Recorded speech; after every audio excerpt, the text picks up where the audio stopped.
Hey everybody, it's me, and I'm on the roof of my studio in Scottsbluff, Nebraska. It's January 8th, 2019, which means it's been 4 months since I moved into the studio in the beginning of September. With the help of some friends and a lot of hard work, we've transformed this place from an old oil storage and sales warehouse into an amazing video and streaming studio.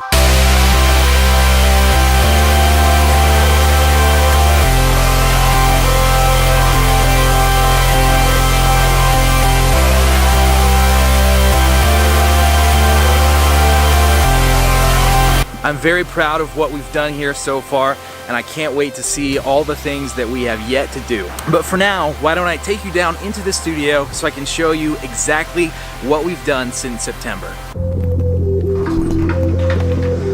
Welcome to the shop.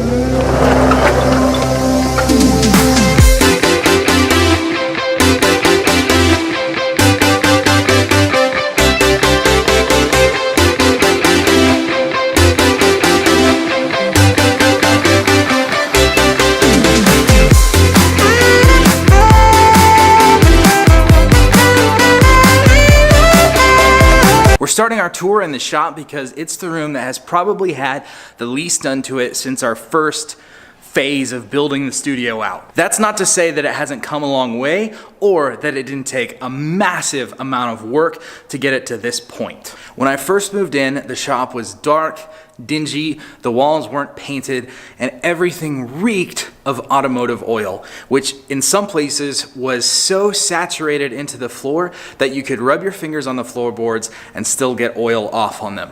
Gross. My best friend Andy and I put in 2 days that were about 17 hours just painting these walls, sealing the floor with an odor sealing primer, which did a really great job of taking the smell from the oil away, and then putting polyurethane on the floor on top of that. This shop is about 1,500 square feet, so that took a lot of work. I think about 5 gallons of polyurethane and primer and over 10 gallons of paint. Andy and I were pulling such long days and we were so tired when we were painting that we actually forgot to paint this section of the wall that was behind the door. But I've actually liked leaving it this way because this is what the wall looked like before we painted it. Part of the wall was this old, just very dirty, dull white color. Part of it was this green color right here. And then part of it, as you can see, was just unpainted. That's a nice reminder to me now of just how far this place has come from what it was before to what it is now. After we finished the walls and the floors, I updated the shop by cleaning everything and then by installing some workspace for my projects. I do a lot of projects right here at this workbench.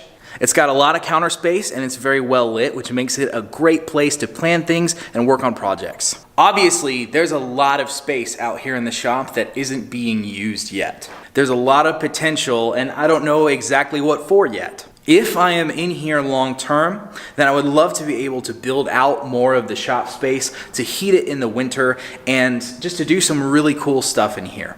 But for now, it's bright, it's clean, and it's functional. Next up, just inside the main entrance, this is what you've been waiting for. This is the Hammer and Compass studio in its current form. This is where my new podcast and web show, Hammer and Compass, is going to be filmed. I'm really excited to get started on Hammer and Compass. It's a podcast and web show dedicated to everything that is interesting and inspiring. I'm going to be bringing in guests to interview people who have interesting and inspiring stories who I can't wait for you to meet. It's going to be a really cool time, and I cannot wait to start getting people in here and filming Hammer and Compass. Through this curtain, we have my office. I put a lot of work into this room. The idea is for me to have a place where I can think, create, edit, and live stream all to maximum efficiency. I wanted this room to be a marriage of practicality, creativity, and plain old fun. This is my laptop and writing desk. When I'm editing on my Mac or working on a book or something like that, this is where I sit. This corner has all my camera gear. It's got my charging station. Cameras are right here all the time, charged and ready to go. And then I've got this sweet futon for taking naps. This is actually one of my favorite features about the studio right now. I'm a big time whiteboard guy. And having this whiteboard weekly calendar right here on the wall when I walk in is a huge help in just keeping me organized and letting me know what I need to get done on a particular day.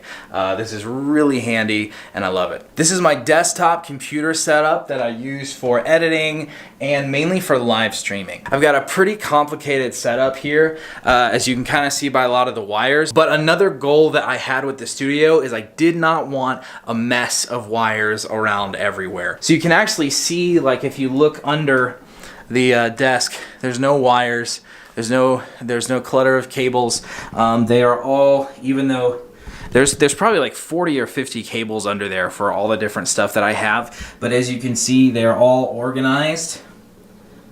They're separated, they're clipped to the wall. I've mentioned it before, I really took a leaf out of Casey Neistat's book for that. Every cable is separate, it's distinct, they're organized. You can tell where each one is going. And I think it's really just a pretty cool look for a studio like this. Another goal I had for the studio was that I wanted everything to be bright and well lit. So I put a lot of time and effort into the lighting of this place. So it looks nice and clean and bright when the lights are on and everything is normal during the daytime. But if you've seen some of my live streams from here where I live stream gameplay, you also know that it looks very cool when the lights are down and the moonlight is set for streaming. Let me show you what I'm talking about. I'm here. I'm here.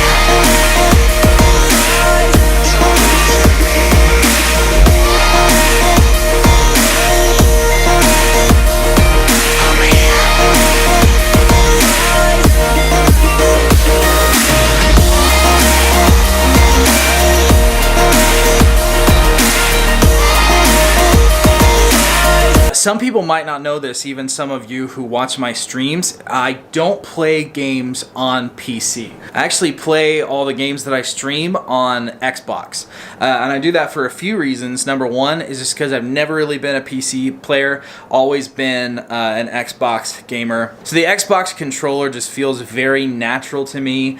And when I first started streaming, I tried PC, and one of the things that I found was that I just am not near as good because I'm so familiar with the Xbox controller. So I stream from the Xbox. Another reason I do that is because it lets me stream and play games with my friends, like the 4-Stat guys, Tim, Andy, and Jacob. They're all on Xbox, and so if I was playing on PC, I couldn't play with them and capture all our party chat and fun stuff like that. The other reason that I play on Xbox while I live stream is a little more of a technical reason, and that's that playing a game is already a pretty demanding task for a computer. But live streaming the game that you are playing all from the same PC, that takes an advanced machine, and I do not have a machine that can handle that very well at all. So I let the Xbox carry the load of the game, and all the PC has to do is stream the gameplay, and it works way better that way. It does take purchasing and setting up some extra equipment to do that, but for me it was worthwhile for all the reasons that I talked about. So the Xbox is down here, and HDMI cable goes from the Xbox to an HDMI splitter that's hidden down there. Then one of those HDMI cables runs from the splitter up to my TV. So I can still use the TV for gaming and Netflix and stuff like that if I want to. But then the other HDMI cable comes out of the splitter, goes up the wall, around. It comes down the wall here to my capture card, which is right there. I use the Elgato HD60 to capture and record all my gameplay. So then my gameplay from the Xbox goes through the capture card into OBS. OBS is what I use to set up the whole show, the whole live stream, to change all the different scenes, all my effects, cameras, and stuff like that, which you can check out one of my streams to see what that's all about, because it's pretty involved. But while we're here at the command center, one of my favorite pieces of equipment that I have in this entire studio is right here. It's this Elgato Stream Deck. The Stream Deck has completely revolutionized how I do live streaming. It's so easy to use and intuitive. It works great with OBS, and it has such power. I mean, the stuff that this thing can do is incredible. And there you have it. This is the studio now.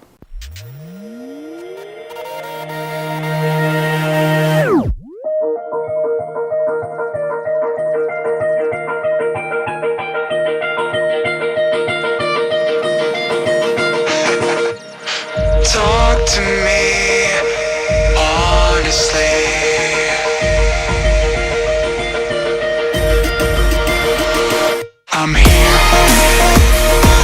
Sometimes it's hard for me to believe that this place was so run down when I first got it. It's come such a long way, it looks so nice, it's so functional now.